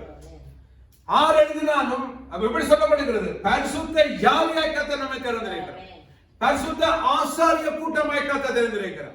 சும்மா ரோட்ல போற அங்க வேலை செய்யறவன கொண்டு வைக்கவில்லை. ஆசாரியர் மிக கவனமா இருக்கிறார். ஆசாரியர் தொடர்றதெல்லாம் என்னவா இருக்கு? பலிபீடத்துல பரிசுத்தமா இருக்கு. அவனுடைய உடை சரியா இருக்க வேண்டும், அவனுடைய வாழ்க்கை சரியா இருக்க வேண்டும். குடும்பத்துல நிறைய காரியங்கள் உண்டு. அதை நான் சொல்லுவேன், சில நேரத்தில் பிள்ளைகள் இது பண்றதால நாம் சரியான ஆசாரிய ஊழியம் செய்ய முடியாது. ரொம்ப ஒரு பெரிய இக்கட்டான சூழ்நிலை நம்முடைய ஊழியக்காரர்களுடைய வாழ்க்கையில். சரியா நான் தேவனை முன்பாக நிற்கிறேன், என்னுடைய பிள்ளைகள் சரியா என்ன செய்ய வேண்டும், பிள்ளைகளின் கத்தருக்குள்ள சரியா இருக்கும். இல்லாமட்டால் உண்மையாகவே இந்த பலிபடத்தை விட்டு இறங்கி உங்க இருக்கிறதா எங்களுக்கு என்ன வேலை தெரியுமா, ஆசீர்வாதம். என்னோட ஆசாரியன், ஏன்னா நான் ஒரு ஆசாரியர் என்ன செய்கிறார், ஜனங்களுடைய பாவங்களுக்காக தைரியமா தேவனிடத்தில் போய் பரிந்து மன்றாடுகிறவராக இருக்கிறார். சும்மா போக முடியாது சகோதரர். இப்ப இலங்கையில எத்தனையோ கோயில்கள் இருக்கு, எத்தனை ஆலயங்கள் இருக்கிறது. எல்லா விதமான மதங்களிலும் எல்லாரும் என்ன செய்ய முடியாது, உள்ளுக்கு போக முடியாது. அது இந்துக்களா இருக்கலாம், முஸ்லிமா இருக்கலாம், எவரா இருந்தால் அதற்கென்று நியமிக்கப்பட்டவர்கள் அதற்கான சரியான வழிமுறைகளை தங்களை ஆயத்தப்படுத்தினவர்கள் ஆலயத்தில் போக முடியும். அதாவது எங்க மகா பரிசுத்தம் இல்லையா, ஆதி மூலம் என்று சொல்லுவார். எங்க இந்து கோயிலும் சரி, எந்த கோயிலும் சரி, இங்க இருக்கிற வெளியில கால் கழுவுறதுக்கு வெளியுது, உள்ளுக்கு வந்து கும்புறதுக்கு போயிடும், ஐயர் அங்க நிக்கிறதுக்கு போயிடும். நீங்க அதைத்தான் கத்த சொல்லுகிறார், நான் நீங்களும் ஆவிக்கேற்ற மாளிகை செலுத்த பரிசுத்த ஆசாரிய கூட்டமா இருக்கிறோம், பரிசுத்த ஜாதியாய் அவருக்கு சொந்தமான ஜனமா இருக்கு. மிக பரிசுத்தத்தின் மேல கவனமா இருக்கு. உங்களை தேவன் முன்பதாக நிறுத்தி ஆராய்ந்து பாருங்க. நீங்கள் எப்பொழுதும் சரியா இருக்கிறீங்களா நாம் ஆராய்ந்து போகணும். தனிப்பட்ட ரீதியில் உங்களை பார்த்துக் கொள்ளுங்க. ஏன்னா நம்முடைய ஆத்மா ஒரு நாளைக்கு ஈடற போகிறது. அந்த ஆத்மா தேவனிடத்தில் போக வேண்டும் இருந்தால் என்னுடைய ஜீவியம் ஆத்மா பரிசுத்தமா இருக்க வேண்டும். ஹல்லேலூயா. அப்போதான் நீங்க ஜெபிக்கிற ஜெபங்கள் போகும். இன்றைக்கு தேவன் நாம கொடுத்த கிறிஸ்துவுக்குள்ளா கொடுத்த பெரிய சிலாக்கியம் என்ன, பழைய ஏற்பாட்டில் ஆசாரியர்கள் ஜனங்களுக்காக பரிசளித்த தேவனிடத்தில் பேச வேண்டும். ஆனா கிறிஸ்துவுக்குள்ள இருக்கிற நாங்கள் எல்லாரும் என்ன செய்யணும் தெரியுமா, இதோடு நேரடியாக எங்களுக்கு கனெக்ஷன் உண்டு. இயேசு கிறிஸ்து மூலமாய், அப்பா டேடி சுகமா இருக்கிறீங்களா, அந்த பிரச்சனையா இருக்கு, எனக்கு இந்த தேவை இருக்கு. முந்தி நான் பழைய ஏற்பாடு செய்ய வேண்டும். பழைய ஏற்பாட்டில் ஒரு ஆட்டுக்குட்டியை கொண்டு போய் பாஸ்டர் கையில கொடுத்து அவருடைய பிரச்சனையை சொல்லி, அவர் அப்படியா கையவை தலை மேல கையவை அவர் அதை பண்ணி இது பண்ணி போட்டு தான் என்ன செய்ய வேண்டும், அவர் போய் பாவிக்காக இந்த ஆசாரியன் தேவனிடத்துல கலந்து பேச வேண்டும். இன்றைக்கு நீங்கள் அப்படி இல்லை. எங்கே முழங்கால் போட்டாலும் எங்கே கூப்பிட்டாலும் அப்பா அவன் இதோ இருக்கிறேன் மகனே என்று சொல்லுவதற்கு அவருக்கு நமக்கு என்ன இருக்கிறது, கனெக்ஷன், உறவு. இதுக்கு ஒரே காரணம் தெரியுமா, அழைப்பு அடுத்தது பரிசுத்தம். ஒரு பரிசுத்தம் இல்லாத பாவி ஒரு நாள் தேவ சமூகத்தில் போகவே மாட்டான். பாவி செபிக்க மாட்டான். பாவி தேவனை நிமிந்து பார்க்க மாட்டான். அதனால் 2 பேர் போனார்கள். ஒருவன் என்ன செய்தான், வெளியில தைரியமா சொன்னான் ஏதோ, ஆனா மற்றவன் தன்னுடைய பாவியான எண்கள், இவன் தன்னை பாவின்னு சொன்னானா, அவன் பாவி மற்றவன் சொல்லி அவன் என்ன சொன்னான், தசமாம் கொடுக்கிறேன், வாரத்துல 3 நாள் வருகிறேன், உபவாசம் பண்றேன், ஜெபிக்கிறேன். அது மட்டுமே பக்கத்துல நிக்கிறான் பாருங்க, இவனா முறை இல்லாதப்ப நான் துதிக்கிறேன். ஏன் இவனுக்கு என்ன இல்லை, இல்ல அவனுக்கு என்ன இல்லை, பாவம் இல்லை, பரிசுத்தமா சொல்லுதான். நான் உங்கள்கிட்ட 3 தடவை ஜெபிக்கிறேன், எல்லாரும் பெர்ஃபெக்ட்டா இருக்கு. ஆனா மற்றவனால என்ன செய்ய முடியவில்லை, நிமிந்து பார்க்க முடியவில்லை. சொல்லுவான், ஆண்டவரே பாவியான் என் மேல கிருபை. ஆனா கர்த்தர் ஒரு காரியத்தை வச்சு என்ன சொல்லுகிறார், அவர் உண்மையை ஒத்துக்கொண்டு அவர்கிட்ட வந்ததுனால அவன் நீதிமானா போகிறான். அவன் பெருமையாய் செய்த எதிர்காரியம் செய்ததான் நல்லது. ஆனா பக்கத்து நிக்கிற பார்த்து குரசந்தான் பரிசுத்தவான் நிமிந்து கர்த்தரை பார்க்க முடியும். பாவி தேவன், அதனால் பாவிகள் தேவ சமூகத்துக்கு போவது கிடையாது. பாவிகள் செபிக்க மாட்டார். அவள் செபிக்க போன பயமா இருக்கு. சில பேருக்கு வேகத்தை தூக்கினா பயமா இருக்கு. ஏதோ சைனட் குப்பியை கையில வச்சிருக்க மாதிரி பயப்படுவார். இன்னும் சில பேருக்கு பிரசங்கம் கேட்க பயமா இருக்கு. வேண்டாம், அவளுக்கு என்ன இல்லை, பிரசங்கம் கரெக்ட் பண்றது இது பண்ண என்ன செய்ய முடியவில்லை. சில பேர் அவர்களை ஏற்றுக்கொள்ளுகிறார்கள். இவர் எப்ப பார்த்தாலும் சில ஈசா கண்ட எப்ப பார்த்தாலும் கொஞ்சம் காட்டா தான் பேசுவேன். ஹாட்டா தாரால் ஹாட்டா கொடுக்குறேன், எனக்கு அவ்வளவுதான் தெரியும். என்னாலே முடியும், இன்றைக்கு பிரசங்கம் பண்ண முடியுமா, பண்ணவா, உங்களை கத்திர ஆசீர்வதிப்பா, நீங்க நல்லா இருப்பீங்க, வாலாகம தலையாவீங்க, என்ன செய்தாலும் கத்திர ஆசீர்வதிப்பா சொல்றதுக்கு பெரிய வேலையா. அதே முன்னாலே கிடைக்குது. கொங்கோடன் இருக்குது 4 வசனத்தை கொண்டு வந்து உன்னை உயர்த்துக்கிறார் சொல்லிட்டு போகலாம். உன் தலையை மூடுகிறார். அப்பா எவ்வளவு நல்ல வசனங்களா. சில நேரத்தில் நாம சரிப்படுத்துவதற்காக கர்த்தர் பேசுகிறார். கண்களை மூடி நான் செபித்தேன். திரைவிருந்து கடசல்ல போகிறோம். கர்த்ததாமே நம்மை ஆசீர்வதிப்பார். சகோதரன் என்ன சூழ்நிலை வந்தாலும் ஏசாவை போல ஒரு சின்ன சபலத்துல கையை விட்டுறாரு. சின்னதும் பெருசோ மிக கவனமாயிருக்கு. உங்களை எந்த விதத்திலும் பரிசுத்தமாய் காத்துக் கொள்ளுங்க. அப்ப நான் வேற சொல்லுகிறது எது அது விலை கூடினதோ விலை இல்லாததோ ராஜா தன் கையில தூக்க வேண்டுமாட்டா ஒரே ஒரு குவாலிஃபிகேஷன் என்ன தெரியுமா? ஹோலினஸ், பரிசுத்தம். ராஜாவாகிய கர்த்தர் என்னை எடுத்து கையில தூக்க வேணுமா இருந்தார். ஒரு அசுத்தத்தை கையில தூக்க மாட்டார் ஒரு மனிதன். ஒரு அசுத்தத்தை கையில அங்க பார்த்துட்டு என்ன செய்ய மாட்டாங்க, தூக்க மாட்டார். ஆனால் ஒரு பரிசுத்தமானதை தூக்கி அதை கொண்டு போகிற மாதிரி இருந்தார். ஒரு நாய்க்குட்டி அழகா இருந்தாலும் அது ஊத்தியா இருந்தா கொஞ்சம் என்ன செய்கிறோம், நாங்க கை எடுப்பதில்லை. சுத்தம் மறந்தவங்க கூப்பிட்டு அதுக்கு பேரை வச்சு நல்ல ஜிம்மி ரங்கன் பேரை வச்சு நான் என்ன செய்யறோம், கொஞ்சம் கர்த்தர் அப்படித்தான். அவர் பரிசுத்தம் உள்ளவர், அவர் பாவத்தை வெறுக்கிறவர். தேவனுக்கு முன்பதாக நமக்கு தேவை ஒரே குவாலிஃபிகேஷன் பரிசுத்தம். பரிசுத்தம் இல்லாமல் ஒருவனும் தேவனை தரிசிக்கவே முடியாதுன்றதை வேதாகமம் நமக்கு சொல்லுகிறது. கர்த்தருடைய வார்த்தை சொல்லுகிறது. ஏன் அவர் அழைத்தவர் பரிசுத்தரா இருக்கிறது போல நாங்களும் நம்முடைய நடக்கல் எல்லாவற்றிலும் பரிசுத்தமா இருக்கும்படி நம்மை கர்த்தர் ஒப்புக்கொள்ளும். நான் உங்களை பாவிகள் என்று நியாயம் தீர்க்கவில்லை. ஏதாவது நமக்கு தெரியாத எந்த ஒரு காரியம் இருந்தாலும் அதை அகற்றி விடுங்கள். வருங்காலத்தில் உங்களுக்கு ஏதாவது சோதனை வந்தால் சகோதரா உன் பரிசுத்தத்தை குலைச்சலாக்காதபடி அதை விட்டு ஓடுங்கள். யோசேப்பை போல ஓடுங்கள். ஆனால் ஒரு முறை பார்ப்போம், அந்த நீ சாகிறதை கீழ்ப்படிவதை காட்டிலும் ஓடுவது நல்லது சகோதரர். ஒரு பாவத்துக்கு கீழ்ப்படிவதை காட்டிலும் துண்ட காணும் துணிய காணும் என்று விட்டுட்டு ஓடுவது நல்லது. சிறைக்குள்ள போனாலும் பரவாயில்லை, கர்த்தர் உன் தலையை ஒரு நாள் உயர்த்துவார். ஜெபம் அன்பு தகப்பன், ஆசீர்வதிக்கப்பட்ட வேலைக்காக நன்றி. இயேசு கிறிஸ்துவின் நாமத்தில் நீ பேசினதன் உம்முடைய ஜீவனுள்ள வார்த்தைகளுக்காக நன்றி. கர்த்தாவே, நீர் எங்களை பரிசுத்த ஆசாரிய கூட்டமாய் தெரிந்திருக்க உமக்கு சொந்தமான ஜனமை பரிசுத்த ஜாதியாய் ஆண்டவர் உம்முடைய மகனாய் எங்களை தெரிந்திருக்கிறபடியான எங்க வாழ்க்கையில ஏதாவது ஒரு சிறிய காரியம் கூட நீர் எங்களை காண்கிறவராய் இருக்கிறபடினாலே ஆண்டவரே, நீர் எங்களை நியாயம் விசாரிக்கும் பொழுது, நீர் எங்களை ஆராய்ந்து பார்க்கும் பொழுது எங்களுக்கு எந்த விதமான பிரியங்களான காரியம் இல்லாதபடி எங்களை முற்றிலுமாய் கழுவி பரிசுத்தப்படுத்தியிருக்கிறார். உடைய திருக்கரத்துல நாங்கள் எங்களை முழுவதுமாக ஒப்புக் கொடுக்கிறோம். ஆண்டவரே, எடுக்கிற பிள்ளைகளை இந்த எதிரில் பார்க்க போகிற ஒவ்வொருவரும் இந்த கருத்தில் ஒப்புக் கொடுக்கும். கர்த்தர் எங்களை ஆராய்ந்து அறிந்திருக்கிறேன். நம்முடைய ஜீவியத்தை நமக்கு காட்டுங்க ஆண்டவர். எங்க ஆத்மா பிள்ளையா இருந்தால் எங்களுக்கு அதை காட்டுங்க. நாங்கள் வாழ வேண்டிய சரியான வழியில் எங்களை கொண்டு செல்லுகிறார். ஏனென்றால் உங்களுடைய ஜீவன் உள்ள இந்த ஆலயத்தில ஜீவனுடைய பலிகளாய் கல்லுகளாய் நம்மை வைத்திருக்கிறபடியாக நன்றி. தொடர்ந்து நம்முடைய கிருபைகளை தாங்கள். இந்த இடத்துல யார் வியாதியாய் பலமினம் இருந்தாலும் இயேசு கிறிஸ்துவின் நாமத்தினால சுகமாகும்படி கட்டளை கொடுங்க. எந்த விதமான பலவீனத்தின் வல்லமைகள் உடைக்கப்படுவாங்க. திருக்கரத்தில் ஒவ்வொரு ஒப்புக் கொடுக்கும். ஆசீர்வதி. தொடர்ந்து நம்முடைய கிருபைகளை தாங்கள். இயேசு கிறிஸ்துவின் நாமத்தினால ஜெபிக்கிறோம் எங்க நல்ல பிதாவே. ஆமென், ஆமென், ஆமென். கர்த்தர் உங்களை ஆசீர்வதிப்பார்.